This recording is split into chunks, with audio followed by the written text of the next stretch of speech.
कई सालों से ह्यूमनॉइड स्पीशीज और डीमंस के बीच में वॉर चल रही है। ह्यूमनॉइड स्पीशीज को गॉड ऑफ लाइट ने ब्लेस किया है, वहीं डीमंस को गॉड ऑफ डार्कनेस ने। और एक लंबे युद्ध के बाद कुछ हीरोज का ग्रुप फाइनली डीमन लॉर्ड के कासिल के पास पहुंच गया है, लेकिन उनका रास्ता आसान नहीं था। यहाँ तक पहुंचने में कई लोगों की जान गई है। वहीं जब थ्रोन रूम के पास वो लोग पहुंचते हैं, उनका सामना एक सेक्सी खतरनाक डीमन से होता है। थेरन काइल और अर्जा से कहता है कि वो दोनों उसके बिना ही आगे बढ़ जाएं, तब तक वो उस डीमन को संभालेगा। तो वो वहां से आगे बढ़ जाते हैं, लेकिन वो दोनों ही जानते हैं कि थेरन इस लड़ाई से जिंदा वापस नहीं आएगा। वो लोग थ्रोन रूम में पहुंच जाते हैं, लेकिन तभी उसके ऊपर डार्क मैटर के स्फेयर से हमला हो जाता है। वो अटैक्स को ब्लॉक कर रहा था, लेकिन वो अकेला सबको ब्लॉक नहीं कर पाता, तो उसे बचाने के लिए अर्जा उसके सामने आ जाती है। पर उस स्फेयर को ब्लॉक करते करते वो पूरी तरह से खत्म हो जाती है। अर्जा की मौत के बाद डीमन लॉर्ड फाइनली उनके सामने आता है। उसे देखकर काइल गुस्से में पागल हो जाता है और बिना कुछ सोचे समझे उसके ऊपर अटैक करने जाने लगता है। वो उसके सभी डार्क स्फेयर्स को ब्लॉक कर रहा था, लेकिन अंत में उसे एक पिलर के पीछे छुपना पड़ता है। पर जब वो देखता है कि उस अटैक ने उस पिलर का क्या किया, उसे डर लगने लगता है। जो अटैक डीमन लॉर्ड ने यूज किया था उसका नाम एलिमिनेशन है, जिसे ब्लॉक नहीं किया जा सकता, और जिसे भी वो छूता है वो पूरी तरह से खत्म हो जाता है। जब तक डीमन लॉर्ड के पास ऐसा मैजिक है, काइल डीमन लॉर्ड के करीब जा ही नहीं सकता। तो वो ऐसी चीज करना चाहता है जिससे शायद उसकी भी जान चली जाए। डीमन लॉर्ड पर अटैक करने के लिए वो अपने स्वॉर्ड की जेम की एनर्जी को एक साथ रिलीज करने वाला था। कोई भी दूसरा ऑप्शन ना होने की वजह से वो सारी एनर्जी रिलीज करके डीमन लॉर्ड के ऊपर अटैक करने जाता है, ताकि वो डीमन लॉर्ड के डिफेंसेस को तोड़ सके। इस एक्स्ट्रा पावर की वजह से काइल की तलवार उस डीमन के आर पार हो जाती है, जिसकी वजह से वो डीमन पूरी तरह से खत्म हो जाता है। पर इससे उसकी तलवार भी टूट जाती है और वो भी बुरी तरह से घायल हो चुका था। उसने भले ही दुनिया को बचा लिया था, पर इस रास्ते में वो जिससे भी प्यार करता था और जिन्हें उसने प्रोटेक्ट करने की कसम खाई थी, वो सबको खो चुका है। उसके दोस्त, उसकी फैमिली और उसका घर, सब कुछ डीमंस ने डिस्ट्रॉय कर दिया है। तो जीतने के बाद भी उसे ऐसा लग रहा था जैसे वो हार गया है। कुछ देर बाद वो जमीन पर गिर जाता है। अब उसे मौत का कोई डर नहीं था, क्योंकि जीने के लिए उसके पास कुछ बचा ही नहीं। लेकिन तभी डीमन लॉर्ड का मैजिक जेम वहां पर वापस आ जाता है और उसकी पावर्स ग्लो करने लगती हैं। डीमन लॉर्ड के मरने की वजह से उसकी पावर्स को कंट्रोल करने वाला कोई नहीं था, और अगर वो आउट ऑफ कंट्रोल जाता है तो शायद वो पूरी दुनिया को डिस्ट्रॉय कर देगा। उसे फटने से रोकने के लिए काइल रेंगता हुआ उसकी तरफ जाने लगता है, और जैसे ही वो उसे पकड़ता है वहां पर तेज रोशनी आ जाती है। इसके बाद जब उसकी आंखें खुलती हैं, काइल वापस से अपने बचपन के बेड पर था। उसे लगता है कि ये सब कुछ मरने से पहले वाला फ्लैशबैक है, लेकिन जब वो खिड़की के बाहर देखता है, उसे उसका टाउन बिल्कुल सही सलामत दिख रहा था, जो कि उसकी जिंदगी में एक डीमन के अटैक की वजह से पूरी तरह से जलकर राख हो गया था। टाउन को पूरी तरह से ठीक देखकर उसकी आंखों से आंसू गिरने लगते हैं, लेकिन जिन चीजों से वो गुजरा है उसे अभी भी यकीन नहीं होता कि ये सब कुछ सच है। तभी उसकी बचपन की दोस्त लीज वहां पर आती है। उसे देखते ही काइल फ्रीज सा हो जाता है। वहीं लीज देखती है कि वो अजीब तरीके से बिहेव कर रहा था, और वो उससे पूछती है कि क्या वो ठीक है, लेकिन काइल कोई जवाब नहीं देता, क्योंकि उसे अभी भी लग रहा था कि ये सब कुछ सपना है। लेकिन वो दोबारा उसे देखकर बहुत खुश था और वो उसे गले लगा लेता है। वहीं लीज शर्मा जाती है और उससे पूछती है कि वो क्या कर रहा है, लेकिन वो उसे कोई जवाब नहीं देता। लीज उससे दूर हटने की कोशिश करती है, लेकिन काइल उसे नहीं छोड़ता, और बैलेंस बिगड़ने की वजह से वो दोनों ही बेड पर गिर जाते हैं। वहीं जो सिचुएशन अभी क्रिएट हुई थी, काइल उसके पूरे क्लाइमैक्स तक जाना चाहता था, लेकिन इस समय में उनकी रिलेशनशिप अभी उतनी आगे नहीं बढ़ी थी, और अब लीज का शर्माना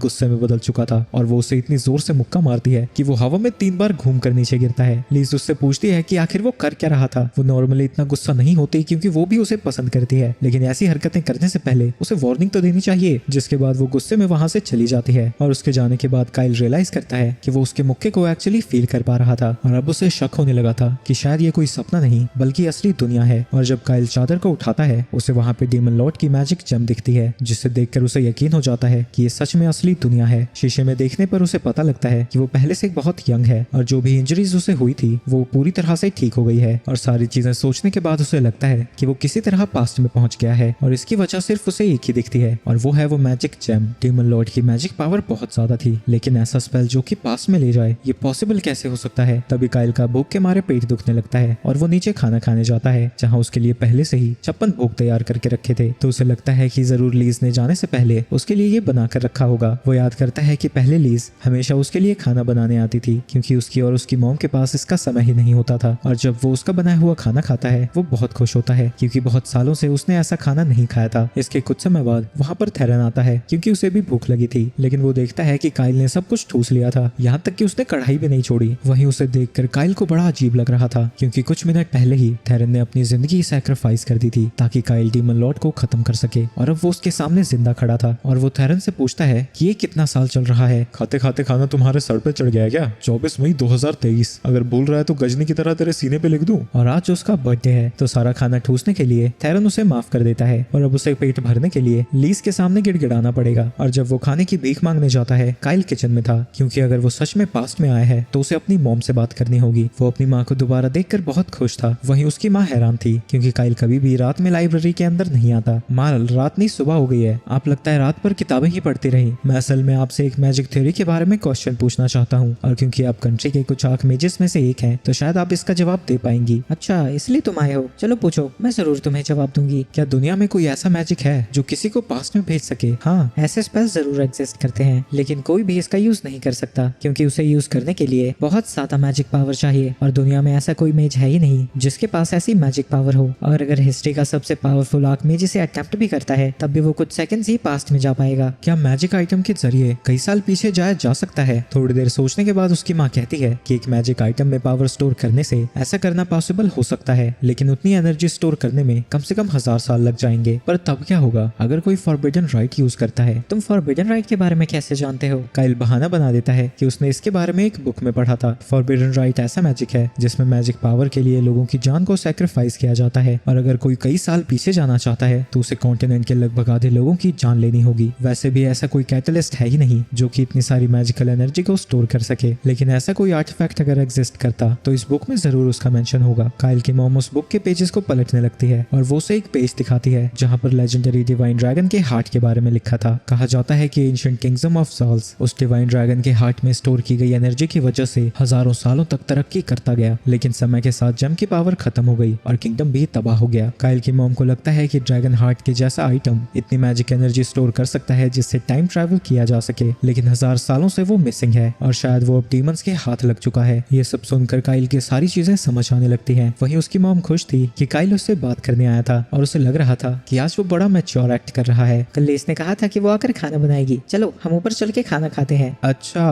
वो खाना? मैंने सब कुछ खत्म कर दिया। ये सुनते ही उसकी मॉम को फ्लाइंग चप्पल के ख्याल आने लगते हैं, लेकिन वो खुद को शांत करती है। चलो कोई बात नहीं, आज तुम्हारा बर्थडे है तो तुम्हें माफ करते हैं, पर तुम्हें कोई गिफ्ट नहीं मिलेगा। मॉम से बात करके एक चीज तो क्लियर हो गई है, ये लेजेंडरी डिवाइन ड्रैगन का हार्ट है और उस डीमन लॉर्ड ने पहले से ही उस स्पेल को इसमें प्री प्रोग्राम कर दिया था, लेकिन वो भला समय में पीछे जाना क्यों चाहेगा? तभी पीछे से लीस उसके पास जाती है और उसे देखते ही वो अपने घुटनों पर आकर उससे माफी मांगने लगता है। मैंने ऐसा सिर्फ इसलिए किया क्योंकि मुझे बहुत बुरा सपना आया था। लीस उससे पूछती है कि उसने किस तरह का सपना देखा। काइल बताता है कि उस सपने में उसने लीस को भी मरता हुआ देखा था। ये सुन के लीस समझ जाती है कि उसने उस तरह से उसे हक क्यों किया था और वो कहती है कि वो उसे माफ कर देगी। वहीं उसे स्माइल करता हुआ देखकर काइल को याद आता है कि फ्यूचर में उससे क्या क्या छिनने वाला है। उनका टाउन डीमन टेरिटरी के सबसे पास है, तो जब इन्वेजन स्टार्ट होगी तो सबसे पहले वही सफर करेंगे। ऐसे ही इन्वेजन के दौरान उसकी पिछली लाइफ में लीस की जान चली गई थी और उसके मरने के बाद काइल ने कसम खाई थी कि वो उसका बदला जरूर लेगा, लेकिन अब लीज उसके सामने जिंदा थी और अगर वो कुछ नहीं करता है तो 3 साल बाद वो फिर से सब कुछ खो देगा। और वो कसम खाता है कि वो फ्यूचर को जरूर बदलेगा और सबको बचा कर रहेगा। तो अगले दिन वो डीमन से लड़ने के लिए ट्रेन करने लगता है और उस डीमन लॉर्ड की अपने सामने मेंटल इमेज बनाता है और वो उसके साथ फाइट करने लगता है, लेकिन उसके कुछ अटैक्स ब्लॉक करने के बाद वो रियलाइज करता है कि उसकी अभी वाली बॉडी पहले से बहुत कमजोर है, लेकिन उसके पिछली जिंदगी के मैजिक स्टैट्स अभी भी उसके पास हैं। तो वो खुद की स्पीड और स्ट्रेंथ को एनहेंस करता है, लेकिन इसके बाद भी ज्यादा कुछ नहीं बदलता क्योंकि उसके शरीर को अभी भी लड़ने का तरीका नहीं पता। यानी उसे अपनी बॉडी को बहुत ज्यादा ट्रेन करना होगा ताकि वो उसकी मैजिक पावर को हैंडल कर सके। वहीं लीस और थेरन छुपकर झाड़ियों से उसे देख रहे थे और उनकी नजरों से वो बस पागलों की तरह चिल्ला रहा है और अपने आप ही नीचे गिर रहा है और अब उन्हें उसके दिमागी संतुलन की फिक्र होने लगी थी। तभी थेरन की मॉम लेला वहाँ पर आ जाती है। वो उसे बताते हैं कि काइल कुछ समय से अपनी ट्रेनिंग पर बड़ा ध्यान दे रहा है, जो कि बहुत अजीब है क्योंकि कुछ दिन पहले तक उसे इन सब से कोई फर्क नहीं पड़ता था। किसी लड़के में इतना बदलाव तभी आता है जब किसी लड़की का मामला हो। ये सुन के लीस को गुस्सा आ जाता है क्योंकि काइल ने उससे तो कन्फेस नहीं किया था, तो उसे लगता है कि वो जरूर किसी और के चक्कर में पड़ा होगा और वो उसकी गर्दन पकड़कर इसके बारे में पूछने लगती है। पर इतना हिलाने की वजह से बेचारा उल्टी करने लगता है और जबरदस्ती उसका खाना पेट से बाहर निकालने के लिए वो उसके लिए लंच बनाती है। और अब क्योंकि वहाँ पर सभी लोग मौजूद थे, वो उनसे पूछता है कि बेस्ट तरीका क्या होगा ताकि सारे नेशंस एक साथ एक्शन ले। लीला कहती है कि इसके कुछ तरीके हैं। पहला, किंग उसकी बात माने, या तो उसे एक इन्फ्लुएंशियल फिगर बनना होगा, एक प्रीस्ट या फिर हीरो। उसे ये सब आने वाले 2 सालों के अंदर करना था और उसे एक ही ऑप्शन दिखता है, एक महान हीरो बनना। इसके बाद वो अपने रूम में जाकर बहुत सारी बुक्स पढ़ने लगता है ताकि वो अपने मिशन को प्लान कर सके और फ्यूचर से आने की वजह से उसका एक फायदा भी है, उसे पता है कि कौन से लेजेंड्स ट्रू हैं और कौन से फॉल्स। तभी वहाँ पर थेरन आ जाता है जो कि उसे पढ़ता हुआ देखकर हैरान था। क्या तुम सच में हीरो बनना चाहते हो? तुम जानते हो ना ये उतना आसान नहीं है। हाँ, मैं बिल्कुल सीरियस हूँ। नॉर्मली हीरो बनने के लिए डीमन किंग या उसके जैसा कुछ मारना पड़ता है, पर अभी मैं ऐसा नहीं कर सकता, इसलिए मैं रिसर्च कर रहा हूँ। मुझे सिर्फ ताकत ही नहीं पैसा भी चाहिए। हीरो के तौर पर मैं मदद करने के लिए लोगों से पैसे नहीं मांग सकता, लेकिन इक्विपमेंट और ट्रैवलिंग में बहुत ज्यादा पैसा लगता है, तो जर्नी पर निकलने से पहले मुझे बहुत सारा पैसा चाहिए। साथ ही जो इन्फ्लुएंशियल लोग हैं मुझे उनके साथ जान पहचान भी बढ़ानी पड़ेगी। ये सब सुन के लग रहा है तुम पॉलिटिशियन बनना चाहते हो, हीरो नहीं। अगर मैं जल्दी से हीरो बनना चाहता हूँ तो मुझे पॉलिटिशियंस जैसे कुत्तों वाली हरकतें तो करनी ही पड़ेंगी। वहीं उसकी बातों को सुनकर थेरन एक चीज तो समझ गया था कि हीरो उसका एंड गोल नहीं है, वो ये सब कर कुछ और अचीव करना चाहता है। हाँ, मेरे पास हीरो बनने की कोई और वजह है, पर मैं वो तुम्हें अभी नहीं बता सकता। अगले दिन काइल लेला से बात करता है और उसे बताता है कि वो जल्द ही अपने एडवेंचर पर निकलने वाला है। उसने अपनी मॉम को इसके बारे में पहले ही बता दिया है, पर अभी लीज से बात करने का उसे मौका नहीं मिला था। लेला कहती है क्योंकि वो काफी समय तक बाहर रहेगा, उसे अपने साथ थेरन को लेके जाना चाहिए, क्योंकि वो एक अच्छी शील्ड बनेगा। एक शील्ड? मैं उसे ऐसे थोड़ा वेस्ट करूंगा, मैं तो उसे बलि का प्यादा बनाने के बारे में सोच रहा हूँ। वहीं सब के बारे में थेरन पहली बार सुन रहा था और वो भड़क जाता है क्योंकि बिना उससे पूछे ही वो लोग उसकी जिंदगी को डिसाइड करने में लगे पड़े हैं। इसके बाद वो लीज को बताता है कि वो 2 दिन में निकलने वाला है। ये सुनकर लीज दुखी हो जाती है, लेकिन वो उसके गोल तक पहुंचने से उसे नहीं रोकना चाहती थी, तो वो उससे उसकी डेस्टिनेशन के बारे में पूछती है। मैं पहले रॉयल कैपिटल जाऊंगा और वहां से जरूरी सामान लेने के बाद असली काम शुरू हो जाएगा। क्या मैं तुमसे एक बात पूछ सकती हूँ? लेकिन काइल पहले से ही जानता था कि वो क्या पूछने वाली है और वो कहता है कि वो उसके साथ नहीं आ सकती। पर तुम थेरन को तो लेकर जा रहे हो ना? वैसे भी मैं और एकल वॉरियर्स के साथ बहुत अच्छे से ट्रेन कर रही हूँ, मैं तुम दोनों पर बोझ नहीं बनूंगी। लेकिन तभी काइल उसे किस कर देता है और कहता है कि जब वो वापस आएगा सबसे पहले उसी से मिलेगा, और तब तक वो चाहता है कि वो सेफ रहे। और किस से वो इतना ज्यादा शर्मा चुकी थी कि वो उससे बहस नहीं कर पाती और कहती है कि वो उसका इंतजार करेगी। आगे काइल अपनी ट्रिप के लिए सप्लाईज खरीदने जाता है और उसके साथ लीज भी थी। तभी बाजार में उसे एक एल्फ दिखती है। काइल उसे देखकर हैरान हो जाता है क्योंकि वो अर्जा थी। काइल याद करता है कि वो दोनों अपनी पिछली जिंदगी में कितने ज्यादा क्लोज थे और अर्जा उससे इतना प्यार करती थी कि उसने उसे अपना असली नाम भी बता दिया था, जो कि एल्फ में बहुत बड़ी बात है। वो उसे देखकर इतना ज्यादा हैरान था कि वो उसका असली नाम एक्सिस बोल पड़ता है। लेकिन ये सुनकर अर्जा अपनी तलवार निकालने लगती है क्योंकि वो दोनों एक दूसरे को नहीं जानते थे और एक रैंडम ह्यूमन उसका नाम कैसे जान सकता है। वो भरे बाजार में झगड़ा नहीं कर सकते थे, तो वो उसका असली नाम लेकर अर्जा को सुला देता है। इस तरह से एक प्रॉब्लम तो सॉल्व हो गई थी, पर लीज ने सब कुछ देख लिया था और अब वो गुस्से में आग बबूला है। काइल कहता है कि उसके पास इसकी अच्छी एक्सप्लेनेशन है। तुम्हारे पास क्या एक्सप्लेनेशन है? तुम एक सुंदर एल्फ लड़की के पास गए, उसे सुला दिया और उसे गले लगा रहे हो। जब अर्जा को होश आता है, काइल उससे कहता है कि वो उसका असली नाम नहीं जानता और उसे कोई गलतफहमी हुई होगी, लेकिन वो कोई दूध पीती बच्ची तो थी नहीं जो उस पर यकीन कर ले, और वो उसे मारने की धमकी देने लगती है ताकि वो किसी को उसका ट्रू नेम ना बताए। तो उसे शांत कराने के लिए काइल कहता है कि वो उसके साथ कॉन्ट्रैक्ट बना सकता है ताकि वो उसका ट्रू नेम किसी भी बुरे काम के लिए यूज ना कर सके, और उसके टर्म्स ये होंगे कि काइल किसी को भी उसका ट्रू नेम नहीं बता सकता, ना ही किसी बुरे काम के लिए उसका यूज कर सकता है, और अगर वो इन शर्तों को तोड़ता है तो वो तुरंत ही मर जाएगा। क्योंकि काइल अपनी जान दांव पर लगा रहा था, अर्जा को उसके ऊपर भरोसा हो जाता है, लेकिन अभी वो कॉन्ट्रैक्ट नहीं बना सकते थे क्योंकि उसके लिए उन्हें फुल मून का इंतजार करना होगा, जो कि 3 हफ्ते में है। और क्योंकि काइल अपनी जर्नी पर जा रहा था, तो अर्जा को भी उसके पीछे जाना पड़ेगा ताकि वो किसी को भी उसका नाम ना बता दे। अगले दिन सभी लोग जाने के लिए तैयार थे। वहीं अब लीज भी उनके साथ जा रही है क्योंकि अर्जा के साथ जैसी उसकी हरकतें थी वो उस पर भरोसा नहीं करती। इसके बाद वो अपनी जर्नी पर निकल जाते हैं, जहाँ थेरन सुंदर कुड़ी देखते ही उसके साथ फ्लर्ट करने लगता है। अब क्योंकि हमारी पार्टी में अर्जा भी है, हमें सीधा रॉयल कैपिटल जाने की कोई जरूरत नहीं है। हम सबसे पहले सन गार्ड माउंटेन्स में जाएंगे मैजिक लैबिरिंथ को ढूंढने। थेरन कहता है कि इसका कोई फायदा नहीं है क्योंकि लैबिरिंथ इतना ज्यादा बड़ा है कि उन्हें कभी वो ट्रेजर मिलेगा ही नहीं। उसकी फिक्र मत करो, मैंने उसके लिए डिटेल्ड मैप बना रखा है जो कि उसने अपनी पुरानी मेमोरीज से बनाया था, लेकिन उन्हें लगता है कि किसी ने उसे ठग लिया है। ऐसे ही किसी के पास उसका मैप कैसे हो सकता है? अर्जा को काइल के लिए बुरा लगने लगता है, तो वो कहती है कि वो पेपर 1000 साल पुराना मैजिक ट्री पेपर है ताकि सबको उसकी बात पर यकीन हो सके। वहीं वो दोनों काइल से ज्यादा अर्जा की बातों पर भरोसा करते थे, तो वो तुरंत ही मान जाते हैं कि वो मैप असली है। लेकिन तब भी वो मैप इतना ज्यादा बड़ा है कि उन्हें ट्रेजर तक पहुंचने में कई साल लग जाएंगे। लेकिन काइल के पास उसका भी सोल्यूशन था और वो टनल खोदने लगते हैं। इसकी मदद से वो किसी भी ट्रैप से बचकर निकल जाएंगे। वहीं अर्जा भी अपनी अर्थ स्पिरिट से उनकी मदद कर रही थी ताकि वो टनल गिर ना जाए। दिन भर खुदाई करने के बाद वो अपने कैंप में वापस जाते हैं, जहाँ लुइस ने उनके लिए एक भालू बनाया था। क्या इस भालू को तुमने हराया? मुझे नहीं पता था कि तुम्हें भी वेपन चलाने आते हैं। वेपन चलाने? मैंने कब कहा कि मैंने वेपन चला के मारा है? इसे तो मैंने अपने हाथों से कूटा है। खाने के बाद अर्जा अपने मैजिक से वहाँ पर एक आर्टिफिशियल स्प्रिंग बना देती है, और जब वो दोनों वहाँ नहा रही थी, थेरन को रोकने के लिए काइल को अपनी पूरी ताकत लगानी पड़ रही है। अगले दिन वो फिर से खुदाई पर लग जाते हैं और ब्रेक के दौरान अर्जा उससे पूछती है कि वो हीरो क्यों बनना चाहता है, क्योंकि कोई भी आम इंसान हीरो बनने के लिए इतना आगे नहीं बढ़ता। उनकी जर्नी और टनल में काम करने के दौरान उसने ऐसी रिंग्स पहनी है जो कि उसकी बॉडी को 9 गुना भारी कर देती हैं, लेकिन तब भी उसने कभी भी ना ही कंप्लेन की ना ही रोका है। क्या तुम्हारी ये सब करने की वजह इससे जुड़ी है कि तुम मेरा असली नाम जानते हो। लेकिन इससे पहले कि वो काइल से कोई जवाब पाती, काइल को ट्रेजर वॉल्ट की दीवार मिल जाती है और जब सभी लोग वहां पहुंचते हैं वो दीवार को तोड़ देता है और उस रूम के अंदर खजाने का ढेर पड़ा था। इतने सारे पैसे को देखकर थेरन खुश हो जाता है क्योंकि अब उसे कमाने की कोई जरूरत नहीं थी और वो जितनी मर्जी कुड़ियों को बुला सकता था। लेकिन जब वो पैसे में नहा रहा था,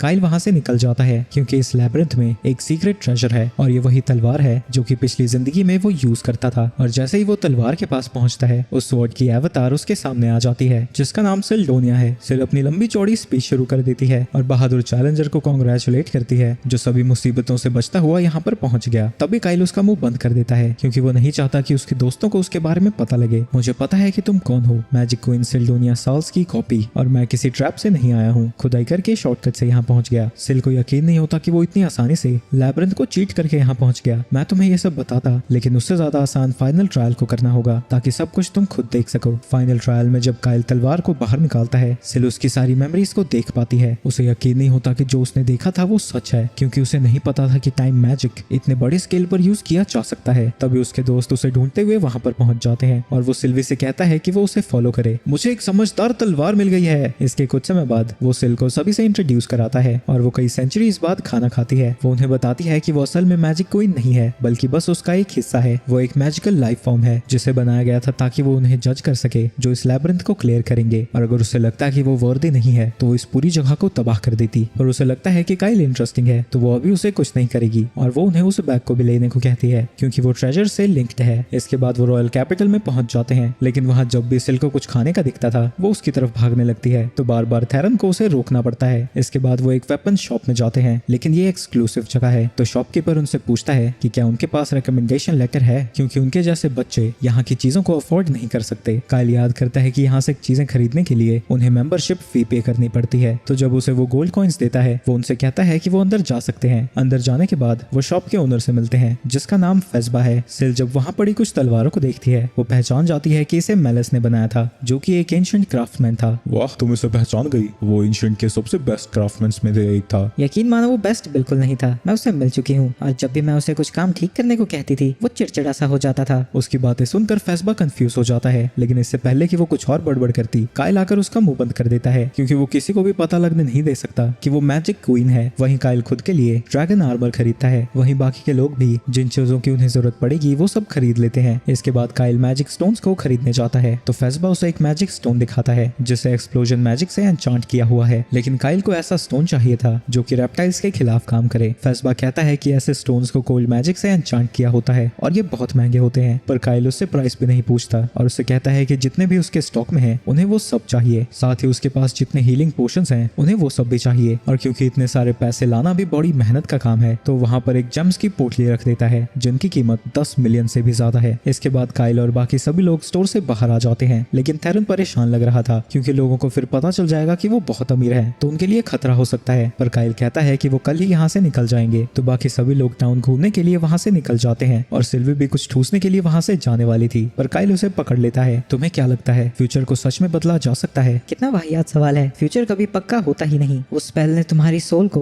उस टाइमलाइन से निकालकर किसी और टाइमलाइन के पास्ट में रख दी है, इसलिए तुम्हारे पास वो ड्रैगन स्टोन है, जबकि इस समय का ड्रैगन स्टोन किसी और जगह पर पहले से ही मौजूद है। तुम्हारे एक्शंस ऑब्वियसली फ्यूचर को बदलेंगे, पर ग्रेट इन्वेजन भी होना ही है तो उसे रोकने के लिए हमें कुछ करना होगा। टाइम ट्रैवल के हिसाब से यहाँ पर 2 ड्रैगन हार्ट्स हैं, पर अगर ऐसा है तो मैं भी तो यहाँ पर 2 होना चाहिए था ना। इस दुनिया में किसी की भी मैक्सिमम मैजिक पावर जन्म होते ही डिसाइड हो जाती है, कितनी भी ट्रेनिंग उसे नहीं बदलती। लेकिन सिल्डोनिया के प्राइम में हमें डिस्कवर किया था कि किसी की भी मैक्सिमम मैजिक पावर इंक्रीज की जा सकती है सोल फ्यूजन से। हमने बच्चों में आर्टिफिशियल सोल्स के साथ इसे ट्राई किया था, लेकिन वो बहुत बड़ा फेलियर निकला, इसलिए स्पेल को फॉरबिडन स्पेल घोषित कर दिया गया। तुम्हारे साथ भी ऐसा ही हुआ है। फ्यूचर काइल और यहाँ के काइल की सोल मर्ज हो गई, और क्योंकि तुम दोनों एक ही इंसान थे तो इसमें कोई भी प्रॉब्लम नहीं हुई, और इसी वजह से तुम्हारी मैजिक पावर डबल हो गई है, तो तुम अपनी पिछली जिंदगी से बहुत ज्यादा ताकतवर होगे। वहीं रात को वो दोनों घूमकर वापस आ गई हैं और लीज सोने को तैयार थी, पर अर्जा कहती है कि वो फुल मून को एंजॉय करना चाहती है, लेकिन तभी उसे याद आता है कि वो यहाँ पर इसलिए है क्योंकि वो काइल के साथ कॉन्ट्रैक्ट बनाने आई थी। तो वो भागते भागते काइल को ढूंढने निकल जाती है जो कि सिल के साथ ट्रेनिंग कर रहा था, और वो उसे कॉन्ट्रैक्ट बनाने को कहती है, और वो कॉन्ट्रैक्ट के लिए वहाँ पर एक मैजिक सर्कल बना रही थी। बचपन में अर्जा ने देखा है कि कॉन्ट्रैक्ट हमेशा कपल के बीच में होता है, एक कमिटमेंट की तरह, और वो फ्यूचर में भी ये करना चाहती थी, पर उसने कभी नहीं सोचा था कि उसका पहला कॉन्ट्रैक्ट इस तरह से होगा। वो सर्कल को कंप्लीट कर देती है, लेकिन थकावट की वजह से काइल सो गया था तो अर्जा उसे चिल्लाकर उठाती है क्योंकि रात खत्म होने से पहले उन्हें ये कॉन्ट्रैक्ट पूरा करना होगा। तो काइल उसके साथ सर्कल के सेंटर में आ जाता है। काइल याद करता है कि उन दोनों ने इस सेरेमनी को तब परफॉर्म किया था जब पिछली जिंदगी में उसने उसके साथ शादी की थी। तो सबसे पहले वो कसम खाता है कि वो उसका ट्रू नेम किसी को भी नहीं बताएगा, लेकिन भावनाओं में बहकर वो आगे बढ़कर उसे किस कर देता है। वो पहले तो इतनी हैरान थी कि वो कुछ भी नहीं करती, लेकिन जब उसे पता चलता है कि क्या हो रहा है वो उसे पीछे धक्का देती है और पूछती है कि वो कर क्या रहा है। वहीं काइल भी कंफ्यूज था कि वो इतने गुस्से में क्यों है, क्योंकि किसी तो कॉन्ट्रैक्ट का फाइनल स्टेप है। अर्जा कहती है कि ऐसा तभी होता है जब कॉन्ट्रैक्ट मैरिज का हो और ये उसका नहीं था। तो वो गुस्से में आग बबूला हो रखी है। अगले दिन वो लोग अपनी जर्नी पर निकल जाते हैं, जहाँ लीज देखती है कि वो सब के सब थके हुए थे। काइल कहता है कि अर्जा के साथ एक घटना की वजह से वो लेट तक जागा रह गया। वहीं थेरन पूरी रात एक गर्लफ्रेंड पटाने के चक्कर में था, लेकिन पैसा आने के बाद भी उससे कोई नहीं पटी। वहीं वो लोग अभी आर्केन की तरफ जा रहे हैं और काइल किसी को भी कुछ एक्सप्लेन नहीं करना चाहता था। तो उसने सबको बताया है कि सिल के पास भविष्य देखने की ताकत है और उसके हिसाब से उन्हें वहां पर जाना चाहिए। जब वो लोग आर्चन पर पहुंचते हैं उसी दौरान प्रिंसेस मेलिना टाउन को विजिट कर रही थी। मेलिना बहुत अच्छी प्रिंसेस है, तो सारी जनता उसे बहुत प्यार करती है, लेकिन काइल जानता है कि अब से 2 दिन बाद मेलिना की मौत होने वाली है। जब वो एक विलेज की तरफ जा रही होगी, एक हाइड्रा उसके कैरेज पर हमला करके उसे मार डालेगा। सीन्स के विलेज में कुछ समय पहले ही हाइड्रा ने हमला किया था और मेलिना वहां पर इसलिए जाती है ताकि वो लोगों को अपना सपोर्ट दिखा सके। सिल उससे पूछती है कि कहीं ऐसा तो नहीं कि उसे असासिनेट किया हो, और इंसिडेंट को ऐसा दिखाया गया जैसे ये सब एक एक्सीडेंट है। हाँ, ऐसे रूमर्स तो थे कि उसका भाई प्रिंस इस सब के पीछे था, लेकिन उसके खिलाफ कोई भी सबूत नहीं मिला। वहीं काइल उस इंसिडेंट का यूज करना चाहता है ताकि उसके हीरो बनने की जर्नी शुरू हो सके। पर अगर मैं हीरो बनना चाहता हूँ तो जब मैं उसे बचाने जाऊँ वो सब बिल्कुल नेचुरल लगना चाहिए। उसी वक्त वहाँ पर थेरन आ जाता है और बताता है कि प्रिंसेस के स्केड्यूल के बारे में उसे कुछ नहीं पता लगा। वो सब तो ठीक है, पर तुम स्केड्यूल को ढूंढ क्यों रहे थे? मैं उसे मुसीबत से बचाना चाहता हूँ ताकि हमारे बीच रोमांटिक वाली खिचड़ी पक सके। काइल उसे बताता है कि मेलिना सच में खतरे में है और उसे सिल ने बताया है अपनी भविष्य देखने की पावर से। अगले दिन जब मेलिना जा रही थी वो सभी छुपकर उस पर नजर रख रहे थे, लेकिन बिना नजर में आए वो उसके ऊपर कैसे नजर रखते ये उन्हें समझ नहीं आ रहा था। तभी सिल खुद को एक बर्ड में ट्रांसफॉर्म कर लेती है और बताती है कि उसकी असली बॉडी काइल के तलवार में लगी जेमस्टोन है और ये सब सिर्फ मैजिकल प्रोजेक्शन, तो वो आसानी से अपनी फॉर्म को बदल सकती है। इसके बाद वो प्रिंसेस के ऊपर उड़ने लगती है और जो भी वो देखती है काइल और उसके साथी जेमस्टोन के अंदर उसे देख पाते हैं। ये देखकर थेरन बड़ा खुश हो जाता है क्योंकि इसकी मदद से वो लड़कियों को जहां तहां देख सकता था। तब सिल कहती है कि वो फुटेज पर ध्यान दे क्योंकि वहां पर मामला सीरियस हो गया है। ड्राइवर्स ने अचानक से ही गार्ड्स के ऊपर हमला करना शुरू कर दिया है और वो लोग भागे हुए कॉन्वॉय की तरफ जाने लगते हैं, लेकिन तब तक ड्राइवर्स ने गार्ड्स को हरा दिया था और मॉन्स्टर्स को समन करने के लिए वहां पर रिचुअल भी शुरू कर दिया है। इसी दौरान वहां पर काइल और उसके साथी पहुंच जाते हैं। उन्हें देखकर वो उससे लड़ने के लिए तैयार थे, लेकिन अपनी स्पीड को बूस्ट करके काइल आसानी से उन दोनों को हरा देता है। वो उन दोनों को बांध देते हैं ताकि उनसे बाद में पूछताछ कर सके। वहीं थेरन देखता है कि मेलिना जिंदा है, बस बेहोश पड़ी है। तभी एक हाइना मॉन्स्टर काइल के ऊपर अटैक कर देता है जिसे वो हरा देता है। पर इसके बाद वहां पर बहुत सारे हाइना मॉन्स्टर्स आ जाते हैं। काइल और दोनों लड़कियां मिलकर उन सभी हाइना से लड़ने लगती हैं, पर उनकी तादाद बहुत ज्यादा थी और वो उन दोनों बंदियों पर भी हमला करने लगते हैं। काइल थेरन से कहता है कि वो कैरेज को लेकर यहाँ से चला जाए, पर वो देखता है कि रेंज को कट कर दिया गया है, तो जाने से पहले उसे उन्हें बांधना होगा। उनके लिए सिचुएशन मुश्किल होती जा रही थी। तभी हाइड्रा भी उनकी तरफ बढ़ने लगता है और उसके फुटस्टेप्स के हिसाब से काइल को लगता है कि वो जल्दी उन तक पहुंच जाएगा और वो अपने दोस्तों से कहता है कि उनकी प्रायोरिटी प्रिंसेस मेलिना को बचाना है, तो वो सब उसे लेकर वहां से चले जाएं। तब तक वो हाइड्रा से लड़ेगा। लड़कियों को लगता है कि वो पागलपंती कर रहा है, पर काइल उन्हें समझाता है कि उसे पता है कि वो क्या कर रहा है और वो उस हाइड्रा को हरा सकता है। वो दोनों उसके ऊपर भरोसा कर लेते हैं, जिसके बाद काइल हाइड्रा से लड़ने के लिए वहां से चला जाता है। सिल उससे पूछती है कि क्या वो श्योर है वो इतने पावरफुल मॉन्स्टर को अकेला हरा सकता है? ये तो उसके सर पर डिपेंड करता है, जितने ज्यादा उसके सर होंगे वो उतना ज्यादा ताकतवर होगा। मुझे यकीन है कि अगर उसके 3 सर होंगे तो मैं उसे हरा सकता हूँ। लेकिन जब हाइड्रा उसके सामने आता है उसके 3 नहीं बल्कि 8 सर थे, लेकिन अब भागने के लिए समय बीत चुका था और वो उससे लड़ने का डिसाइड करता है। वो हाइड्रा के अटैक्स को बड़ी आसानी से डॉज कर रहा था, लेकिन जब वो पॉइजन से अटैक करने लगता है उसे अपनी रोप की मदद से खुद को बचाना पड़ता है। उसका पॉइजन इतना ज्यादा जहरीला था कि आसपास के पेड़ और प्लांट्स जलने लगते हैं, पर उसका हाई क्वालिटी कोट उसे बचाने के लिए काफी था। इसके बाद काइल वो ब्लिजर्ड स्टोन निकालता है जो इसने शॉप से खरीदा था, जिससे वो उस हाइड्रा के ऊपर फेंक देता है। उसके फ्रीजिंग इफेक्ट की वजह से हाइड्रा अपनी जगह से नहीं हिल पाता, जिसके बाद वो एक्सप्लोजन मैजिक स्टोन का यूज करता है और उसे हाइड्रा के ऊपर फेंक देता है। उससे हुए धमाके की वजह से हाइड्रा को एक्चुअली डैमेज होता है। ये देखकर काइल उसके ऊपर अटैक करने जाता है, लेकिन तभी हाइड्रा फिर से पॉइजन ब्रेथ का उसके ऊपर यूज करता है, पर अपने रोप से उसे ब्लॉक करके हाइड्रा के एक सर को काट देता है। लेकिन इसका कोई फायदा नहीं होता क्योंकि वो सर कुछ सेकंड्स के अंदर ही फिर से रिजनरेट हो जाता है। इसके बावजूद भी काइल उसी बकवास स्ट्रेटेजी का यूज करते हुए हाइड्रा के सरों को काटता रहता है, जिसका कोई फायदा नहीं होता और ऐसा ही करते करते उसके पास सारे ब्लिजर्ड स्टोन्स खत्म हो जाते हैं। इतने सारे अटैक्स के बाद भी हाइड्रा जरा भी कमजोर नहीं लग रहा था, तो वो अपनी आखिरी स्ट्रेटजी का यूज करता है। अपनी स्पीड को बूस्ट करके वो हाइड्रा की तरफ जाने लगता है और उसने अपने हाथों में कुछ एक्सप्लोजन वाले स्टोन्स को छुपा रखा था। हाइड्रा इतना तेज नहीं था कि वो उसके अटैक को डॉच कर पाता और काइल उसके छाती में अपनी तलवार को घुसा देता है और उसके जख्म को अपनी तलवार से और भी बड़ा करके उसके अंदर एक्सप्लोजन स्टोन्स डाल देता है। पर तभी हाइड्रा उसके ऊपर अटैक करके उसे खुद से दूर कर देता है। इस बार भी उसके आर्मर ने उसे बचा लिया था, पर अब हाइड्रा उसकी तरफ आने लगता है, जिसके बाद किसी साउथ के एक्शन मूवी की तरह वो हाइड्रा 3 अलग अलग एंगल्स में फटने लगता है। उस धमाके की वजह से हाइड्रा की बॉडी के चीथड़े उड़ जाते हैं और सिल उससे कहती है कि उसे इस स्ट्रेटजी को पहले यूज कर लेना चाहिए था, कम से कम उसके मैजिक स्टोन्स तो बच जाते। ये मेरा लास्ट ऑप्शन था, ऐसी खतरनाक स्ट्रेटजी मैं सबसे पहले क्यों यूज करूंगा। दूसरी तरफ फर्जा और बाकी सबने भी सभी मॉन्स्टर्स को हरा दिया है और अब वो काइल की मदद करने के लिए जाने वाले थे, पर उसी वक्त वहाँ काइल आ जाता है और बताता है कि उसने हाइड्रा को हरा दिया है। ये सुन के वो दोनों ही खुश थी, पर वो उसे दूर रहने को कहती है क्योंकि उससे बदबू आ रही थी और बेचारे की तारीफ करने की जगह वो उसे नहाने को कहने लगती है। और जब बेचारा काइल नहा रहा था,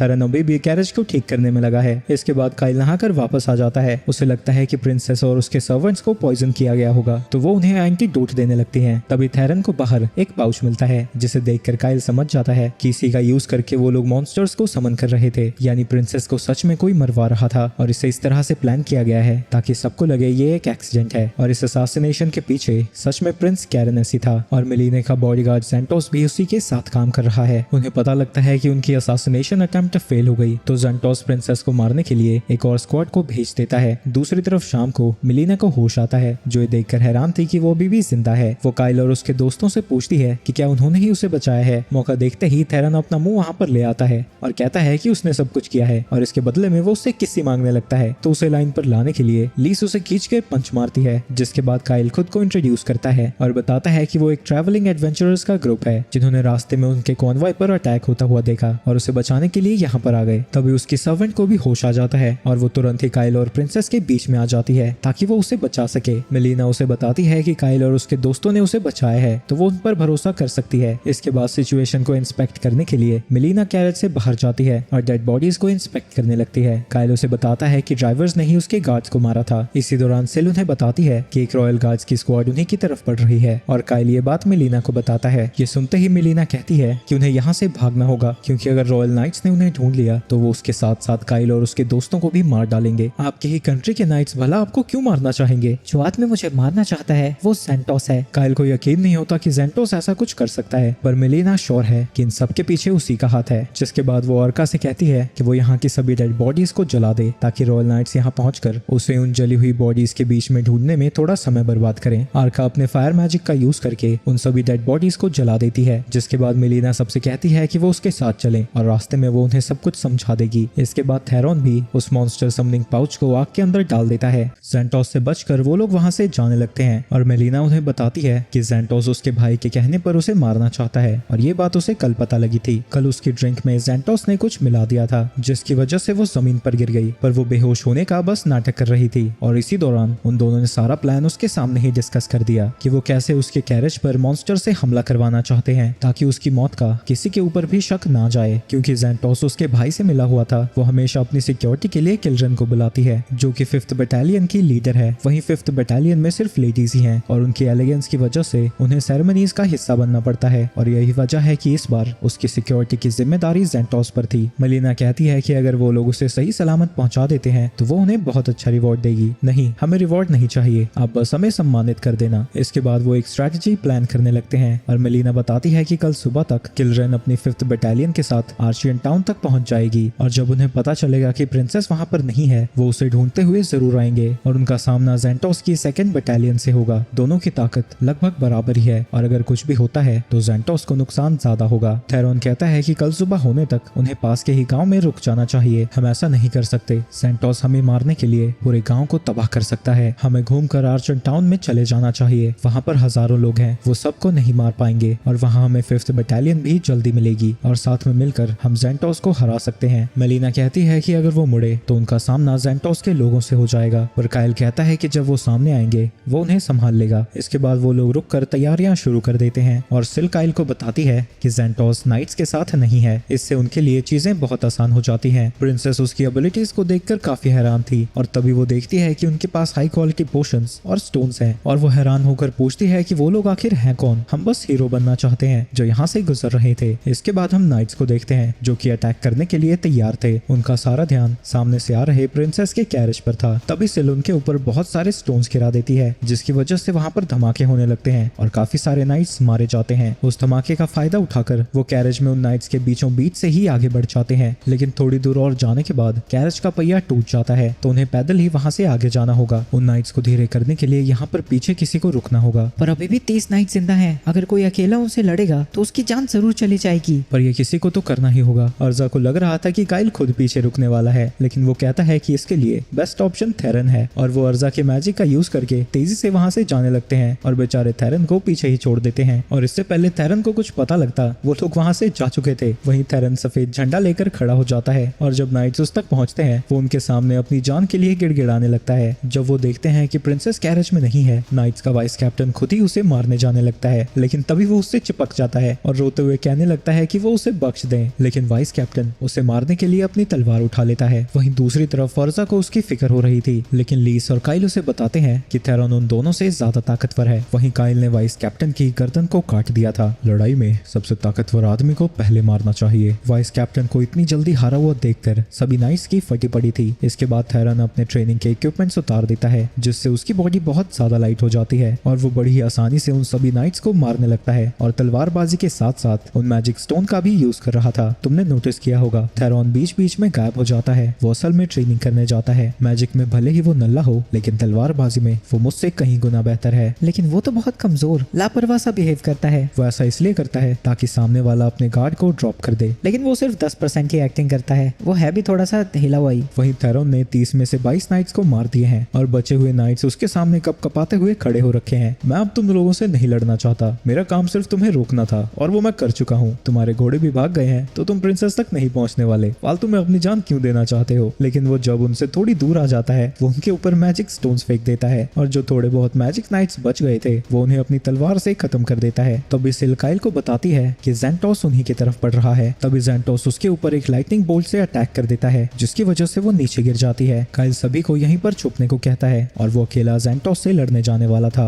वो हमारे किंगडम का सबसे बेहतर नाइट है, क्या तुम सच में उससे लड़ना चाहते हो? मैं ज़ेंटोस से लड़ना नहीं चाहता था, पर अब मेरे पास कोई और ऑप्शन नहीं है। तुम ज़ेंटोस के बारे में ऐसे क्यों बात करते हो जैसे तुम उसे जानते हो? क्या तुम्हें हमें बचाना सिर्फ एक कोइंसिडेंस था? ये सब सुनकर काइल घबरा जाता है और कोई भी जवाब नहीं दे पाता। खैर छोड़ो, मेरी जिंदगी तुम्हारे हाथ में है तो तुम जो चाहे कर सकते हो। इसके बाद काइल ज़ेंटोस के पास पहुंच जाता है। तुम्हारे पास तो और नाइट्स है ना, तो तुम यहाँ अकेले क्यों आए हो? मैं और ऐसे लोगों की जिंदगी को कुर्बान नहीं कर सकता जो इसका हिस्सा नहीं है। मैं तुम्हें नहीं मारना चाहता, तो क्या तुम सरेंडर करोगे? मैं प्रिंसेस से भी रिक्वेस्ट करूंगा कि वो तुम्हारी सजा को कम करे। लेकिन ये सुनकर ज़ेंटोस को गुस्सा आ जाता है और वो उससे लड़ने पहुंच जाता है। काइल उसके अटैक को डॉज करता है, लेकिन वो असल में एक इल्यूजन था और वो उसके अगले अटैक को बड़ी ही मुश्किल से डॉज कर पाता है। और जब वो ज़ेंटोस के ऊपर अटैक करता है वो उसे घायल करने में कामयाब होता है। ऐसा कैसे हो सकता है? मेरे इल्यूजन मैजिक को कोई भी पहली फाइट में डिटेक्ट नहीं कर पाया है। लेकिन काइल उसकी फाइटिंग स्टाइल के बारे में सब कुछ जानता था क्योंकि अपनी पिछली जिंदगी में ज़ेंटोस ने ही उसे स्वॉर्ड्समैनशिप सिखाई थी। वो दोनों लड़ते ही जाते हैं, जिस दौरान काइल समझ जाता है कि ज़ेंटोस की बॉडी स्ट्रेंथ उससे कहीं ज्यादा है तो वो ताकत में तो उसे नहीं हरा पाएगा। लेकिन तभी ज़ेंटोस की तलवार के ऊपर एक हल्का सा क्रैक आ जाता है जिसकी वजह से ज़ेंटोस को पीछे हटना पड़ता है और उसके तलवार की तारीफ करता है। काइल फिर से उससे कहता है कि वो हार मान ले, लेकिन ज़ेंटोस अपनी पावर्स को बढ़ाकर उसके ऊपर अटैक करने पहुंच जाता है। वो उसके स्वॉर्ड को डिफ्लेक्ट कर देता है और काइल की बॉडी पर अटैक करता है, लेकिन इससे उसकी तलवार ही टूट जाती है क्योंकि उसकी तलवार ड्रैगन हार्ट से टकराई थी। लेकिन तलवार टूटने के बाद भी वो हार नहीं मानता और फिर से काइल के ऊपर अटैक करने जाता है। इसके बाद हम काइल की पास्ट लाइफ को देखते हैं जहां ज़ेंटोस काइल को बता रहा था कि उसकी तलवार का एक ही मकसद है कि वो अपनी कंट्री और रॉयल फैमिली को प्रोटेक्ट करे, इसलिए काइल के पास भी एक मकसद होना चाहिए। वहीं प्रेजेंट में काइल रोते हुए कहता है कि उसका मकसद ये है कि वो अपने चहेतों को प्रोटेक्ट करना चाहता है और उनमें से वो भी एक था। जिसके बाद वो उसके ऊपर अटैक कर देता है जिससे ज़ेंटोस की बुरी हालत हो जाती है और ज़ेंटोस समझ चुका था कि उसने जानबूझ को अपने स्वॉर्ड को डिफ्लेक्ट करने दिया ताकि काइल को उसके ऊपर अटैक करने का मौका मिल सके और वो ये सब करने के लिए काइल से माफी मांगता है। वहीं कैरेनस परेशान हो रखा था। तभी वहाँ पर किलरन 5th बटालियन के साथ पहुंचती है और उनके पीछे पीछे वहाँ पर मेलिना भी आती है जो उन्हें प्रिंस कैरेनस को इंटेरोगेट करने का ऑर्डर देती है, जिसके बाद दो नाइट्स जाकर उसे पकड़ लेते हैं। इसके बाद मेलिना उन सभी को रॉयल कैपिटल में अपने रॉयल पैलेस में इन्वाइट करती है, जिसके बाद वहाँ पर किंग भी आ जाता है जो अपनी बेटी को सही सलामत देखकर बहुत खुश था और काइल के साथ बाकी सभी का शुक्रिया अदा करता है, लेकिन उसे अभी भी समझ नहीं आ रहा था कि ज़ैंटोस कैरेनस का साथ क्यों दे रहा था। उसे लगता है कि इसमें शायद उसके दुश्मन नेशन या फिर डीमंस का हाथ हो सकता है, इसलिए वो उन सबसे रिक्वेस्ट करता है कि वो इस बात को किसी को भी ना बताएं। इसके बाद पूरी कंट्री में ये न्यूज फैलाई जाती है कि मेलिना और कैरेनस के ऊपर मॉन्स्टर्स ने हमला कर दिया था। इसी में ज़ैंटोस की मौत हो गई और कैरेनस भी बुरी तरह से घायल है, लेकिन कुछ हीरोज ने प्रिंसेस मेलिना को बचा लिया। इसके बाद अगले दिन रॉयल पैलेस के अंदर एक सेरेमनी थी जिसमें उन सभी हीरोज को सम्मानित किया जाना था। सबसे पहले किंग काइल को एक ग्रैंड सेज मेडल देता है, यानी किंग ने काइल को एक हीरो के रूप में मान लिया है। वहीं रात को किंग परेशान हो रखा था। वो दोनों किसी काम के नहीं निकले। अगर मेलिना रूलर बन जाती है तो वो नेशन को बहुत ज्यादा डेवलप कर देगी, तो इनमें मेरी वैल्यू बिल्कुल खत्म हो जाएगी। मुझे किसी तरह उसे रास्ते से हटाना ही होगा। तभी उसके पास एक बंदा आ जाता है। तुम्हारे जैसा इंसान किंग बनने के लायक बिल्कुल नहीं है। जिसके बाद वो उसे बैल्कनी से धक्का दे देता है, जिस दौरान वो किंग भी देख लेता है कि वो असल में काइल है। तुम्हारे लालच की वजह से एक ऐसे इंसान को मरना पड़ा जो इसका हकदार बिल्कुल नहीं था। तुम वैसे भी लोगों को तो छोड़ने ही वाले थे, तो तुम्हारा अभी ही चले जाना बेहतर है। अगले दिन सभी को पता लगता है कि किंग बैल्कनी से गिरकर मर चुका है। वहीं प्रिंसेस मेलिना काइल को बता रही थी कि उसकी एंगेजमेंट गार्गल एम्पायर के 3rd प्रिंस से हुई है, लेकिन वो बस एक प्रॉमिस था, क्योंकि मेलिन कारन सिटी को जर्गस का एक हिस्सा बनाना चाहती थी। लेकिन अब वो खुद ही उसकी नेशन का हिस्सा बनना चाहते हैं, तो वो अब एंगेजमेंट में इंटरेस्टेड नहीं है और इसी लेटर को पहुंचाने के लिए वो काइल को देती है। रात को काइल अपने रूम में बैठा हुआ था, जहां सिल उससे कहती है कि वो लड़की बहुत ज्यादा चालाक है। वहीं काइल को इस बात का डर था कि जब इसका गार्गल एम्पायर को पता लगेगा वो क्या करेंगे। अगले दिन मेलिना उससे मिलने आती है, क्योंकि वो उसे अपने रॉयल गार्ड में शामिल करना चाहती थी, लेकिन काइल उसे मना कर देता है। ये सुन के मेलिना हंसने लगती है, क्योंकि उसे पहले से ही पता था कि वो मना ही करेगा, जो देखकर काइल गुस्सा हो जाता है, क्योंकि बेचारे का मजाक बन चुका है। और जब काइल बाकियों के साथ जा रहा था, मेलिना बालकनी से उन्हें देख रही थी। तभी उसके पास नीनो आती है और पूछती है कि क्या वो काइल को अपने प्यार में गिरा पाई। मेलिना कहती है कि वो इतनी क्रूर नहीं जो लोगों की फीलिंग से खेले, वो बस काइल को अपने साथ में पाकर ही खुश होगी, क्योंकि अब वो इस कंट्री की लीडर बन चुकी है और उसे काइल जैसे लोगों की जरूरत है। दूसरी तरफ काइल एक फेस्बा के स्टोर में रुकता है जरूरत के सामानों को खरीदने के लिए। फेस्बा सेंट का मेडल रिसीव करने के लिए काइल को कांग्रेचुलेट करता है, जहां काइल उसे बताता है कि वो भी कारन की तरफ जा रहे हैं। फेस्बा उन्हें बताता है कि कैरन की हालत कुछ अच्छी नहीं है। अभी वो कंट्री पूरी तरह से ब्लैकस्मिथ गिल्ड चला रही है और उनकी वजह से वो कारन के साथ ट्रेडिंग भी नहीं कर पा रहे, लेकिन वहाँ की आइटम्स बहुत अच्छी होती हैं, तो शायद वहाँ उन्हें कुछ मिल जाए। इसके बाद वो लोग कारन टेरिटरी में पहुंच जाते हैं। सिटी को देखकर लीज पूछती है कि उन लोगों ने माउंटेन के अंदर अपनी सिटी कैसे बना ली। तभी वहाँ सिल आती है और उन्हें बताती है कि उन लोगों ने माउंटेन पे सिटी नहीं बल्कि सिटी के चारों तरफ माउंटेन बनाया है, ताकि वो मॉन्स्टर्स के अटैक से खुद को बचा सके। एशियन टाइम्स में उन्होंने जमीन के नीचे रेयर मैजिक और वेन्स देखी थी, तो उन्होंने मैजिक का यूज करके जमीन को उठा दिया ताकि वो वेन्स को एक्सेस कर सके। तभी उनके ऊपर से कुछ वाइवरन्स उड़ते जाते हैं, जो कि गार्गन एम्पायर के वाइवरन नाइट्स हैं। इसके बाद वो लोग सिटी के अंदर पहुंच जाते हैं, जहां वो सिक्योरिटी गार्ड को बताता है कि वो जर्गस के एम्बेसडर से बात करना चाहता है और उन्हें प्रिंसेस मेलिना ने भेजा है। तभी पीछे से एक लड़की आती है जिसका नाम मिरांडा था, लेकिन काइल उसे पहले से ही जानता था, बस उसे ये नहीं पता था कि इस समय के दौरान वो एम्बेसडर थी। उसे ऐसे घूरता हुआ देखकर लीज को जलन होने लगती है, जिसके बाद काइल उसे बताता है कि वो प्रिंसेस मेलिना का मैसेज पहुंचाने आए हैं। मैसेज को देखकर मिरांडा पहचान जाती है कि वो सच में मेलिना ने भेजे हैं और वो मेलिना की जान बचाने के लिए उन सबका शुक्रिया अदा करते हैं। क्या आप मेलिना को जानती हैं? हाँ, मैं उसकी टीचर थी। इसके बाद वो लोग गवर्नर से मिलने चले जाते हैं, लेकिन थेरन को अपने लिए एक अच्छी तलवार ढूंढनी थी, तो वो उनके साथ नहीं जाता। जब वो गवर्नर के मैंशन में पहुंचते हैं, वहाँ पर उनकी मुलाकात गार्गन एम्पायर के एनवॉय से होती है, जिसे देखकर मिरांडा जरा भी खुश नहीं थी। वहीं गार्गन एम्पायर के साथ साथ वहाँ पर गार्गन एम्पायर का सेकंड हाईएस्ट सॉर्सरर भी पहुंचा हुआ है और वो अपना नाम एल्जर्ड वाइन बताता है और काइल से पूछता है कि वो गवर्नर से मिलने क्यों आया है। हमें क्वीन मेलिना ने भेजा है एक मैसेज डिलीवर करने के लिए। ये सुनकर वो बंदा समझ जाता है कि काइल वही हीरो है जिसने मेलिना की जान बचाई थी। वो उससे मिलकर काफी खुश था, क्योंकि वो उसकी मदर का क्लासमेट रह चुका है और उन्होंने काफी साल मैजिक पर रिसर्च साथ में की थी। जिसके बाद वो दोनों हाथ मिलाते हैं। इसके बाद वो मैंशन के अंदर जाने लगते हैं, लेकिन एक सर्वेंट उन्हें बताता है कि गवर्नर किसी से भी नहीं मिलना चाहता क्योंकि वो बीमार है। ये सुन के गार्गन एम्पायर के लोग वहाँ से वापस चले जाते हैं। मिरांडा उन्हें बताती है कि उसने पहले भी कई बार गवर्नर से मिलने की कोशिश की थी, लेकिन वो हर बार खुद को बीमार बताकर मिलने से मना कर देता है, तो उन्हें शायद पहले गवर्नर को ही बदल देना चाहिए। दूसरी तरफ थेरन अपने लिए तलवार ढूंढ रहा था, लेकिन उसे एक भी तलवार पसंद नहीं आती। तभी वो देखता है कि एक लड़की को कुछ बंदे परेशान कर रहे थे, तो थेरन वहाँ पहुंचकर एक बंदे को खींचकर लात मारता है, जिसके बाद वो उस लड़की से खुद को इंट्रोड्यूस करता है। लेकिन तभी वो बताता है कि शायद कोई गलतफहमी हुई है, क्योंकि असल में वो एक लड़का है। थेरन को यकीन नहीं होता कि उसकी आंखें धोखा कैसे खा सकती हैं, लेकिन क्योंकि वो एक लड़का था तो उसे इस चीज में जरा भी इंटरेस्ट नहीं था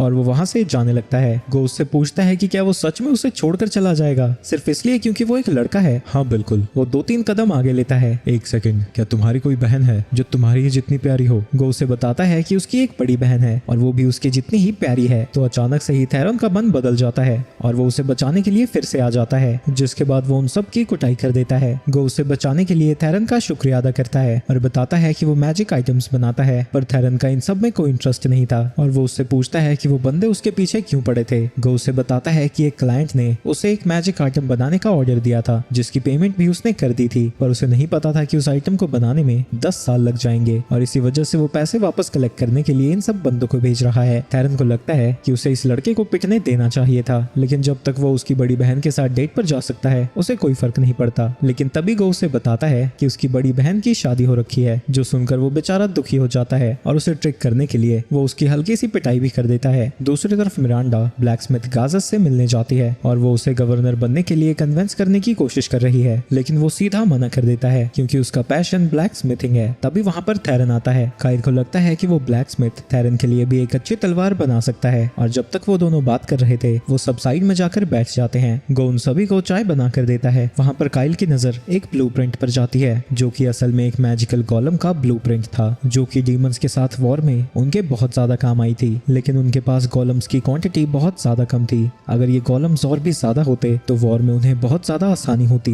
गो उन्हें बताता है कि उसने एंशिएंट नॉलेज का यूज करके इस गोलम को डिजाइन किया है। जब सिल उस डिजाइन को देखती है वो पहचान जाती है कि चार्ल्स के किंगडम में जो एंशिएंट टाइटन्स थे ये उनके ऊपर बेस्ड है और उसे लगता है कि ये जरूर सक्सेसफुल होंगे। ये सुनकर काइल खुश हो जाता है क्योंकि अगर वो इसे मास प्रोड्यूस कर सके तो फ्यूचर वॉर में ये उनके बहुत ज्यादा काम आएगी। काइल उससे कहता है कि जल्दी से जल्दी वो उन्हें बनाना शुरू कर दे, पर गो उसे बताता है कि इसे बनाने में कम से कम 10 साल लगेंगे। हमारे पास उतना समय नहीं है, तुम्हें इसे 1 साल के अंदर बनाना होगा। इसके लिए तुम्हें जितने पैसों की जरूरत पड़ेगी मैं उतने दूंगा। गो उसे बताता है कि इस प्रोजेक्ट में काफी और भी लोग इंटरेस्टेड हैं और उन्होंने पहले ही उन्हें पैसे दे दिए हैं, तुम उनके पैसे वापस कर देना। तो वो कुछ भी नहीं कह पाएंगे। वही मिरांडा गैजस को कन्विंस नहीं कर पाई और उसके जाने के बाद काइल गैजस के पास आकर थेरन के लिए एक स्वॉर्ड बनाने की रिक्वेस्ट करता है, लेकिन गैजस मना कर देता है। पर जब गो इसके लिए रिक्वेस्ट करता है वो मान जाता है। थेरन उसे बताता है कि उसे बिल्कुल काइल के जैसी एक तलवार चाहिए, जिसके बाद काइल उसे वो तलवार दिखाता है जो देखकर गैजस बहुत ज्यादा इंप्रेस हो रखा था, लेकिन उसे देखकर वो भी समझ जाता है कि वो इस लेवल की तलवार नहीं बना पाएगा। लेकिन उसने सिल जैसी एक और तलवार देखी थी तो वो अगले दिन इसके बारे में पूछने आएंगे। अगली सुबह एल्जर्ड काइल से मिलने आता है क्योंकि वो अपने पुराने दोस्त के बेटे से बात करना चाहता था। वो उसे उसके दोस्तों के साथ इनवाइट करता है और कहता है कि वो उसे वाइवरन की सवारी करना भी सिखा देगा। काइल ये सुनकर हैरान हो जाता है क्योंकि ये तो उनके किंगडम का सीक्रेट है। काइल कहता है कि ये सीक्रेट तो है लेकिन इस मेथड को उसकी ही माँ ने बनाया था, तो वो उसके बेटे को तो सिखा ही सकते हैं। उसके जाने के बाद सिल उसे बताती है कि एल्जर्ड का माना बहुत ज्यादा है, शायद एक दिन ये स्पेशल ग्रेड स्पेल्स को भी कास्ट कर पाएगा। इसके बाद काइल मिरांडा के साथ एल्जर्ड से मिलने जा रहा था, लेकिन तभी उसे कुछ अजीब सा महसूस होता है और जब वो दरवाजा खोलता है वहाँ एल्जर्ड के कटे हुए सर के साथ एक डीमन खड़ी थी। डीमंस कॉन्टिनेंट के दूसरे हिस्से को कंट्रोल करते हैं और पिछले 300 सालों से उन्होंने एक बार भी अटैक नहीं किया था, जिसकी वजह से ह्यूमंस के दिमाग से डीमंस के ख्याल तक भी खत्म हो गए थे। तभी वो डीमन काइल के ऊपर अटैक कर देती है, पर उसने अपने हाथ को सैक्रिफाइस करके उसके अटैक को ब्लॉक कर दिया था और जब उसका हाथ फंसा हुआ था वो लाइट मैजिक से उसके ऊपर अटैक करता है। उसकी ताकत को देखकर वो डीमन कंफ्यूज हो जाती है क्योंकि उसे नहीं लगा था कि कोई उसके जितना केपेबल बंदा यहाँ होगा। काइल हंसता है और कहता है कि वो सारा दिन उससे लड़ सकता है, लेकिन वो सब कुछ झूठ था क्योंकि ना ही उसने अपना आर्मर पहना था, ना ही उसके पास ज्यादा मैजिक बचा है, तो वो कुछ ही स्पेल्स को कास्ट कर सकता है और उसके साथ अभी सिल भी नहीं है। लेकिन ऑब्वियसली ये सब डीमन को नहीं पता था और वो वहाँ से भागने लगती है। आगे इन्वेस्टिगेशन करने पर उन्हें पता लगता है कि एम्पायर की एम्बेसी में मौजूद लगभग आधे लोगों की मौत हो गई है, लेकिन इसका कोई भी गवाह नहीं है। दूसरी तरफ टाउन में सिल गो की रिसर्च में मदद कर रही है। इसके बाद वो सभी लोग साथ में बैठे हुए थे जहाँ थेरन उस तलवार के बारे में गो से पूछता है, जो उसे बताता है कि गैजस शायद होली स्वॉर्ड के बारे में बात कर रहा था। इसे कारण में 2000 साल पहले एक डॉफ ने बनाया था जिसे बेस्ट ब्लैकस्मिथ भी कहा जाता है और कहा जाता है कि हीरो रैंडल्फ ने उसी तलवार से डीमन किंग को हराया था और उसे लगता है कि वो तलवार अभी गवर्नर के पास है। ये सुनते ही उसके दिमाग में खिचड़ी पकने लगती है। वो गवर्नर के मेंशन से तलवार को चुराना चाहता था, लेकिन खिड़की के बाहर देखते ही वो अटक सा जाता है। गो, क्या तुम्हें कोई हर्ट करना चाहेगा? गो उसे बताता है कि उन इन्वेस्टर्स के अलावा उसकी किसी से कोई दुश्मनी नहीं है। हम चारों तरफ से घिर चुके हैं और वो बात करने नहीं मर्डर करने आए हैं। मैं ज्यादातर को संभाल लूंगा, पर एक तो अंदर आ सकते हैं, तो ध्यान से रहना। वहीं गो और सिल बेसमेंट में जाकर जाकर छुप जाते हैं। वहीं जब एक बंदा दरवाजा खोलने वाला था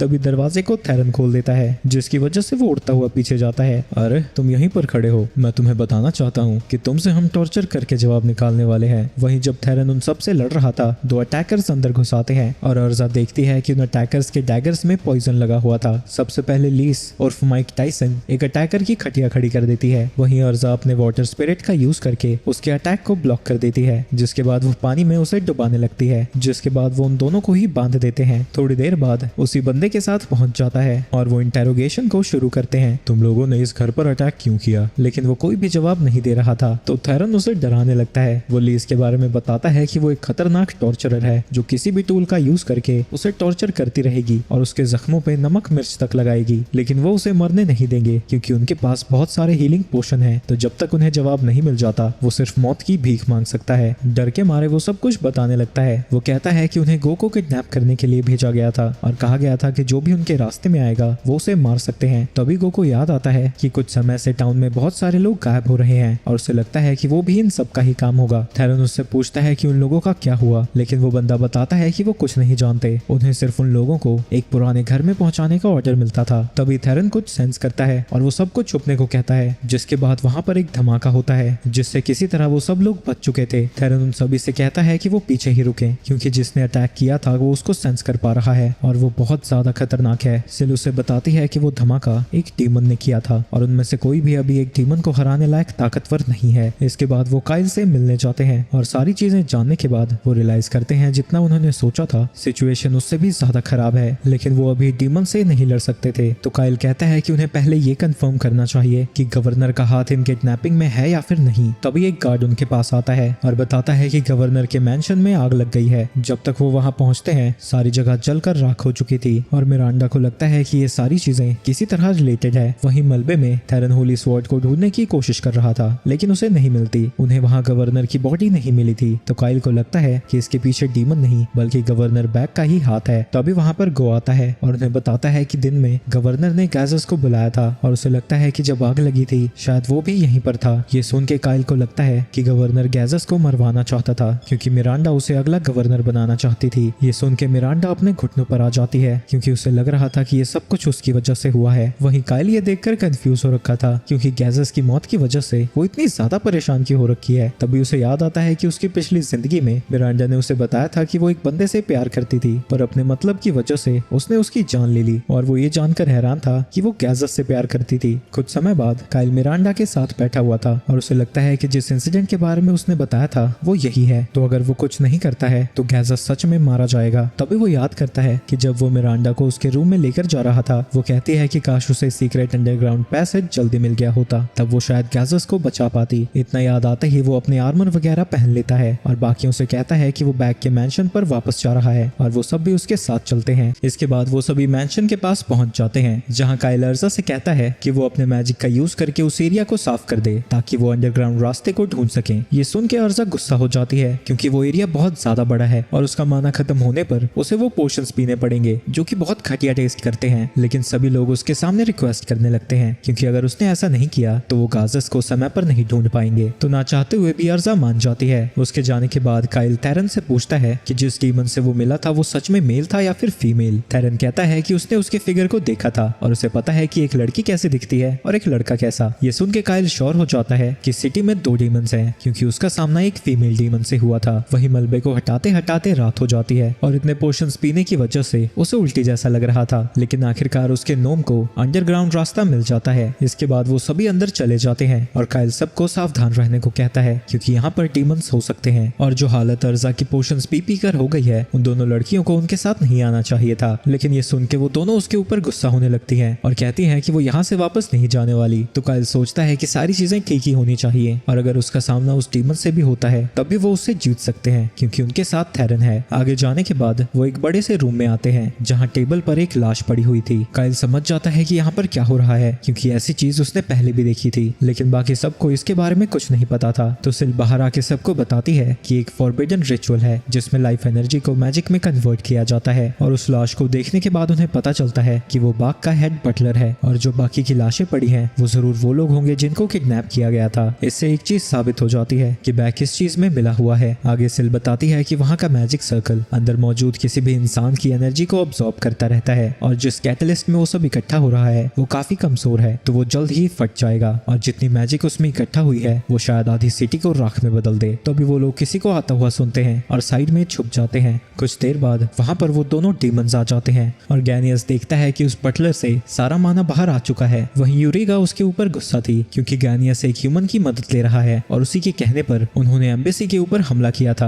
और उस रैंडम हाउस में भी ब्लास्ट उसने इसलिए किया था क्योंकि उस ह्यूमन ने एक डाइवर्जन क्रिएट करने को कहा था। हमने अभी भी कैजुअलिटीज को कम ही रखा है। जिस आइटम को किंग चाहते हैं वो जल्दी हमारे हाथों में होगा। इसके बाद वो दोनों वहां से चले जाते हैं। वहीं सिल को ये बात बहुत अजीब लगती है कि डीमंस को कहा गया है कि वो ह्यूमंस की मौतों को कम रखें। वो और ज्यादा केव के अंदर जाते हैं जहां उन्हें अच्छे अच्छे फर्नीचर से भरा हुआ रूम मिलता है और वहीं एक चेयर के पास गैजेस को बांध कर रखा है। तभी उन्हें गवर्नर बैक की आवाज आती है जो उनसे पूछता है कि वो लोग कौन है और यहाँ पर क्या कर रहे हैं। बैक देखता है कि काइल और बाकी सब जर्गस के एम्बेसरी हैं और कहता है कि वो किंगडम और एम्पायर से कैरन की रक्षा करेगा। उन्हें समझ नहीं आता कि रक्षा करने से उसका क्या मतलब है क्योंकि वो तो कैरन के लोगों को किडनैप भी कर रहा है और उनकी लाइफ एनर्जी ड्रेन कर रहा है। लेकिन बैक उन्हें कुछ भी बताने से मना कर देता है। तभी गैजेस को होश आ जाता है और कहता है कि कैरन के नीचे की ओर वेन्स खत्म होने वाली हैं और एक बार वो पूरी तरह से खत्म हो गया तो कैरन भी नहीं बचेगा। सारी जॉब्स और क्राफ्ट्समैन सब यहाँ से चले जाएंगे और सिटी पर कोई ना कोई कब्जा करने आ जाएगा। सिल बैक को देखती है तो उसे पता लग जाता है कि उसे जानलेवा बीमारी है और वो शायद अगले महीने तक भी जिंदा ना रह पाए। काइल को लगता है कि डीमंस ने उसकी इसी कमजोरी का यूज करके उसे उनके साथ सौदा करने के लिए ट्रिक किया होगा। लेकिन तभी वहाँ पर गैनियस आ जाता है और कहता है कि उसने किसी को भी ट्रिक नहीं किया है। कैरन सिटी तब बनी थी जब मैजिक से और वेन्स को एक जगह पर इकट्ठा किया गया था, तो सेम मैजिक का यूज करके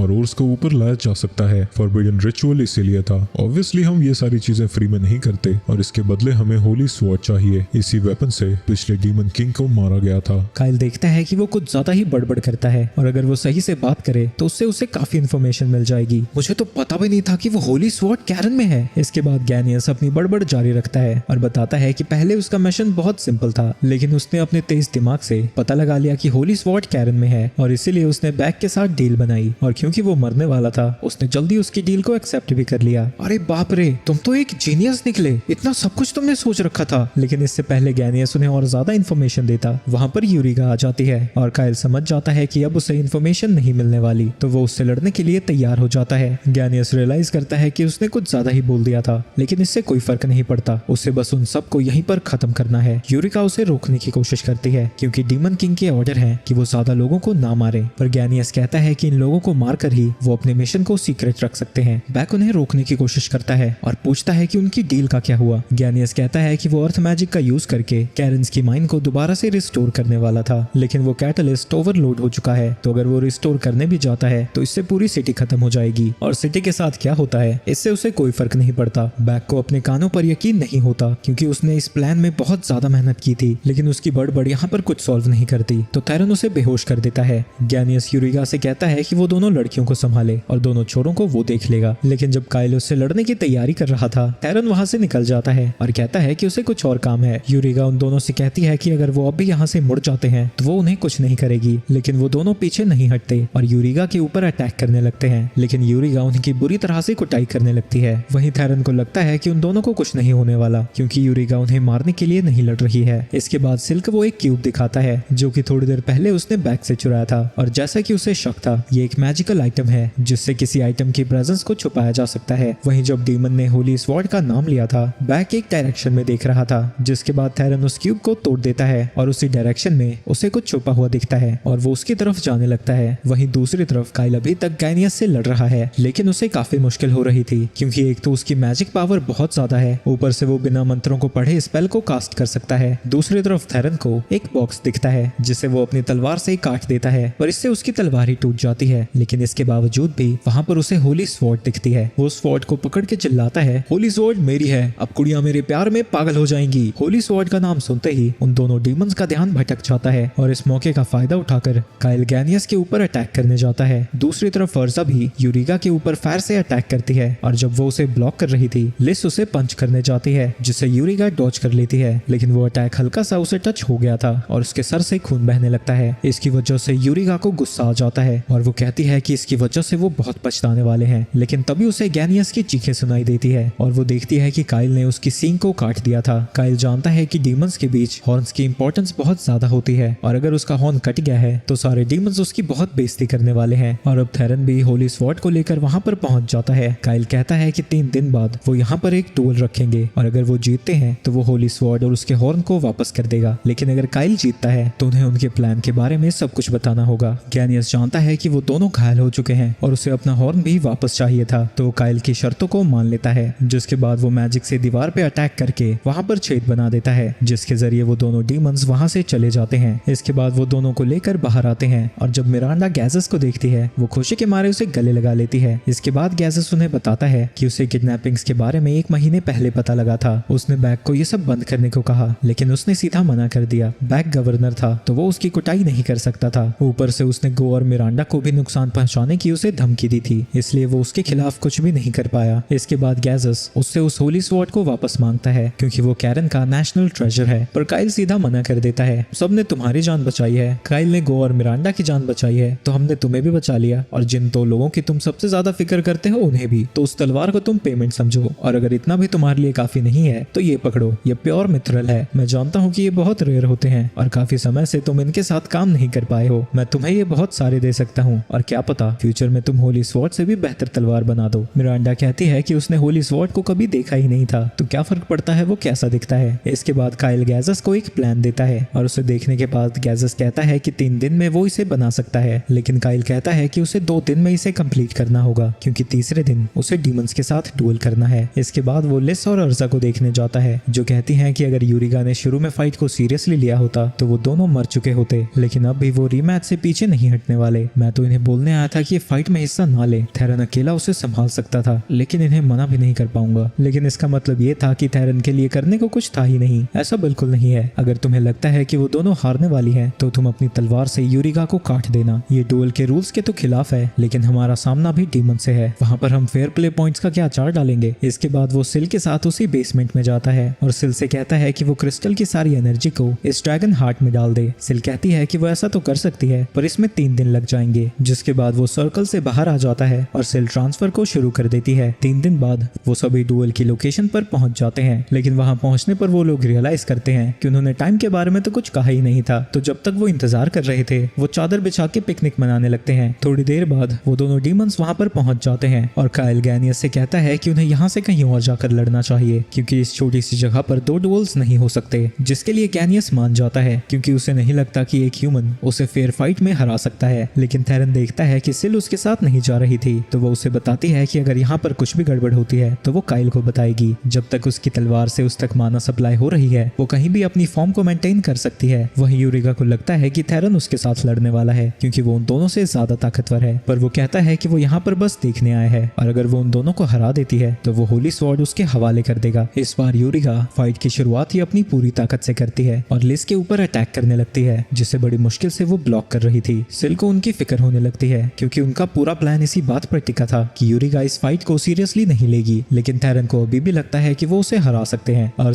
लिस की मदद करने जाती है, लेकिन वो आसानी से उसके फायर अटैक को डॉज कर लेती है और उल्टा लिस के ऊपर ही वो अटैक जाने लगता है और खुद को बचाने के लिए उसे एक पिलर के पीछे छुपना पड़ता है। जिसके बाद यूरिगा अर्जा के ऊपर अटैक करने जाती है। खुद को बचाने के लिए वो एक अर्थ नोम को समन करती है, लेकिन वो भी यूरिगा के अटैक्स को ब्लॉक नहीं कर पाता। सिल कहती है कि उनमें ताकत का फर्क बहुत ज्यादा है, फिर भी वो उनकी मदद करने क्यों नहीं जा रहा। वो भले ही उन दोनों से ताकतवर हो, पर इसका मतलब ये नहीं कि वो उससे हार जाएंगे। इसके बाद यूरिगा फिर से उनके ऊपर अटैक करने जाती है और अर्जा अपने नोम को उसके अटैक को ब्लॉक करने के लिए अपने सामने कर लेती है। यूरिगा को लगता है कि एक गोलम उसके अटैक को ब्लॉक नहीं कर पाएगा, लेकिन ऐन वक्त पर लिज नोम के आर पार अटैक कर देती है, जो कि सीधा जाकर यूरिगा को लगता है। दूसरी तरफ काइल और गैनियस अपनी नई बैटल की लोकेशन पर पहुंच चुके हैं। दूसरी तरफ यूरिगा लिज के ऊपर अटैक करने जाती है और उसकी आंखों को बाहर निकालने वाली थी, लेकिन ऐन वक्त पर उसके अटैक को डॉज करके लिज उसे घुसंड मार देती है, जिसकी वजह से वो हैरान हो जाती है और आगे अर्जा फायर अटैक से उसके ऊपर हमला कर देती है। उन दोनों को लगता है कि एक डीमन भी इस अटैक से नहीं बच सकता और अर्जा अपने स्पिरिट्स का शुक्रिया अदा करती है, लेकिन तभी उनके पीछे से यूरिगा आ जाती है और उसे अभी तक कुछ भी नहीं हुआ था। वो लिज से पूछती है कि उसने उसके अटैक को डॉज कैसे किया था, क्योंकि उसकी स्पीड लिज से कहीं ज्यादा है। पर लिज कहती है कि वो बार बार एक ही अटैक का यूज करती रहती है, तो उसको प्रेडिक्ट करना बहुत ज्यादा आसान है और उसके फाइटिंग स्टाइल को देखकर ऐसा लगता है कि उसे असली लड़ाई का ज्यादा एक्सपीरियंस है ही नहीं। ये सब सुन के यूरिगा सीधा हार मान लेती है। वो मौत से नहीं डरती, लेकिन किंग ने उसे ऑर्डर दिया था कि उसे जिंदा वापस आना है, तो अगर उसकी जान पर पर हल्का सा भी खतरा है तो वो इस फाइट में हिस्सा नहीं लेगी। वहीं अब यूरिका हार मान चुकी थी तो उन्हें समझ नहीं आता कि उन्हें क्या करना चाहिए। तभी अर्जा को याद आता है कि जीतने के बाद काइल उनसे इन्फॉर्मेशन मांगने वाला था, लेकिन यूरिका के पास भी ज्यादा इन्फॉर्मेशन नहीं थी क्योंकि किंग के ऑर्डर पर सिर्फ वही दोनों बाहर आए थे और अगर कोई और डीमंस भी ह्यूमंस के नेशन में आए हैं तो ये कंफर्म करने का उसके पास कोई तरीका नहीं है। और अब उन दोनों को समझ नहीं आता कि वो यहाँ पर करे क्या। यूरिका कहती है कि वो उसकी बॉडी के साथ जो चाहे कर सकते हैं। ये सुन के वो दोनों ही शर्माने लगती हैं और उससे कहती हैं कि वो जल्दी से यहाँ से चली जाए। लेकिन जाते जाते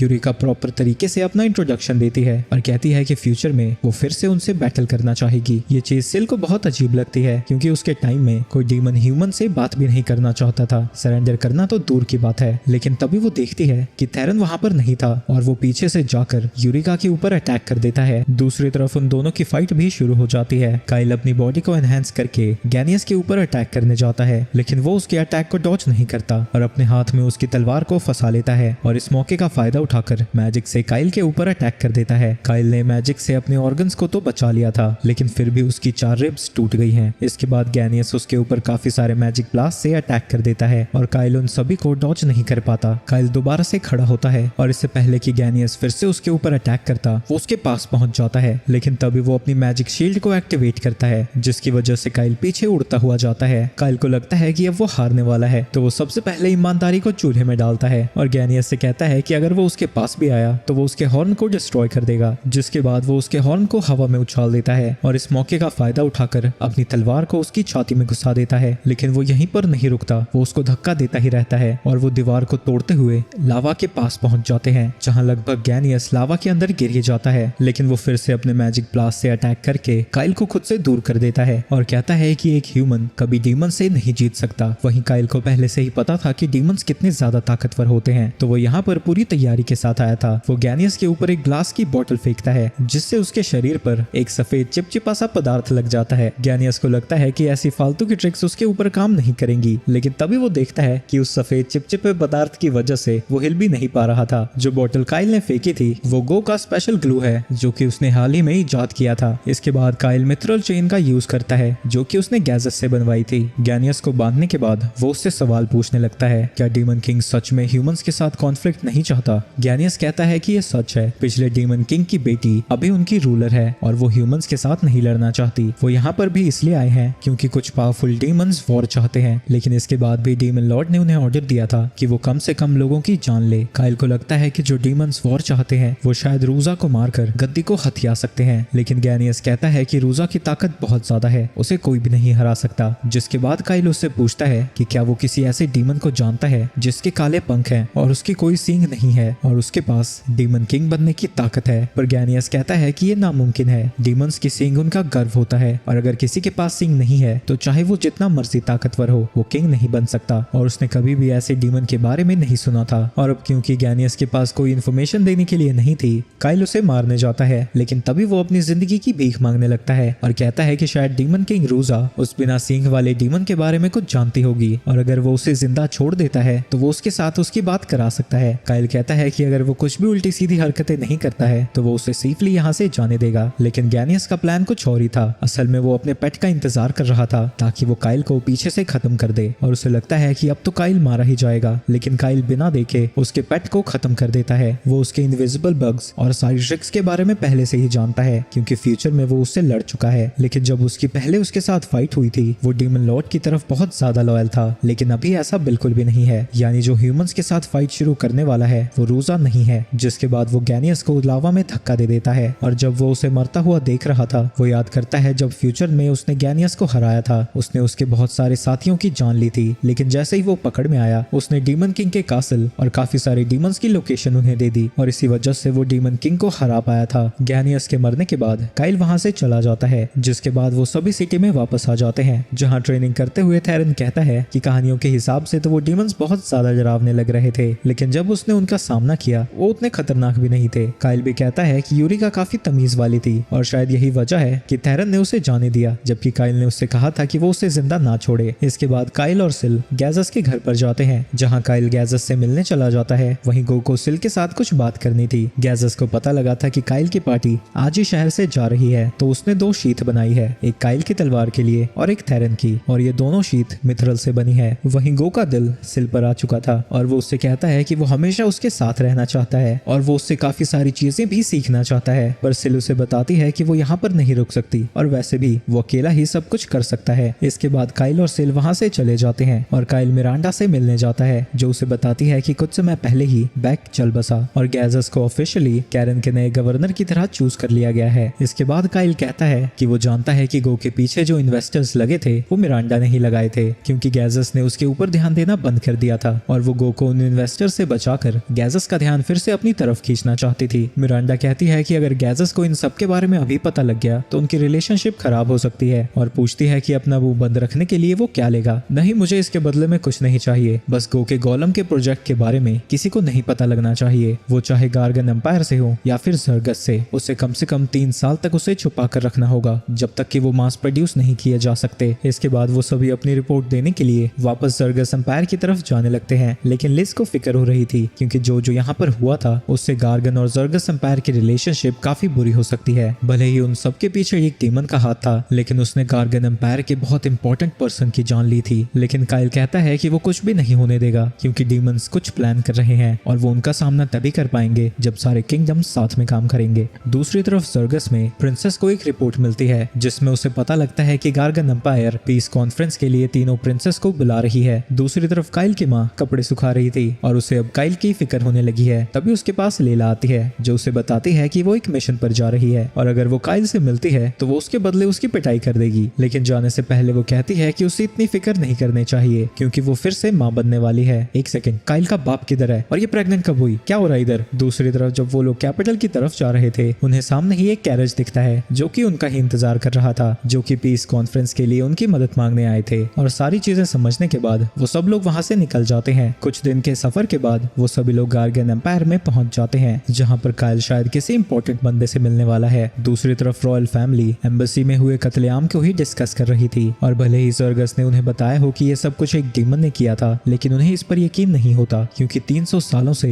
एक भी डीमन को नहीं देखा गया है। ऊपर से जिसने डीमन को हराया था वो भी यहीं पर आ रहा है, लेकिन दुनिया का सेकंड स्ट्रॉन्गेस्ट कोर्ट विज़र्ड उस डीमन के हाथों मारा गया था। तो यानी जिसने भी उस डीमन को हराया है वो कॉन्टिनेंट का सबसे ताकतवर ह्यूमन है। लेकिन माइजर उन सब से कहता है कि वो ज्यादा ही सोच रहे हैं, हो सकता है कि जर्गस सच कह रहा हो और एक हीरो के भी आने की बात हो रही है, तो क्या पता उस हीरो ने ही उस डीमन को हराया हो। रात को वो सभी लोग गार्गन के पार्टी में पहुंच जाते हैं और जब पार्टी शार्टी चल रही थी थेरन को फाइनली एक कुड़ी मिलती है। थक हार के काइल थोड़ी देर के लिए बाहर आता है जहां उसे एक सुंदर लड़की दिखती है जो कि काइल से बात करने में कुछ ज्यादा ही इंटरेस्टेड थी। लेकिन इससे पहले कि पलंग टूटना शुरू होता वहां पर माइजर आ जाता है और उसे देखकर वो लड़की वहां से चली जाती है। माइजर काइल से पूछता है कि क्या वो उसके लिए काम करेगा। काइल उसे वैसे ही मना करने वाला था जैसे उसने मलीना को किया था, लेकिन इससे पहले कि वो कुछ कहता माइजर कहता है कि अगर वो उसके लिए काम नहीं करेगा तो उसे यहीं पर काइल को मारना होगा और यहीं पर ये सीजन खत्म हो जाता है। तो गाइस एक इंपॉर्टेंट सूचना है, मैं फाइनली मेंबरशिप लॉन्च करने जा रहा हूँ। तो जो भी मेरी वीडियोस को एंजॉय करते हैं और मुझे सपोर्ट करना चाहते हैं वो मेंबरशिप चेकआउट कर सकते हैं जिसमें आपको स्पेशल इमोजीज, प्रायोरिटी रिप्लाई और वीडियोस के अर्ली एक्सेस भी मिल जाएंगे। और 100 मेंबर्स के कंप्लीट होते ही मैं कई पुरानी एनिमेज को भी कंप्लीट करना शुरू कर दूंगा जिन्हें की व्यूज की वजह से मुझे छोड़ना पड़ा था। और अगर 500 मेंबर्स हो जाते हैं तो मैं ब्लीच भी कंप्लीट कर सकता हूँ क्योंकि भाई उसमें बहुत कम लोगों का इंटरेस्ट है और अगर ऐसे व्यूज में मैं उसे कंप्लीट करने गया तो मेरी मेहनत तो छोड़ो, मैं एडिटर को भी पैसे नहीं दे पाऊंगा।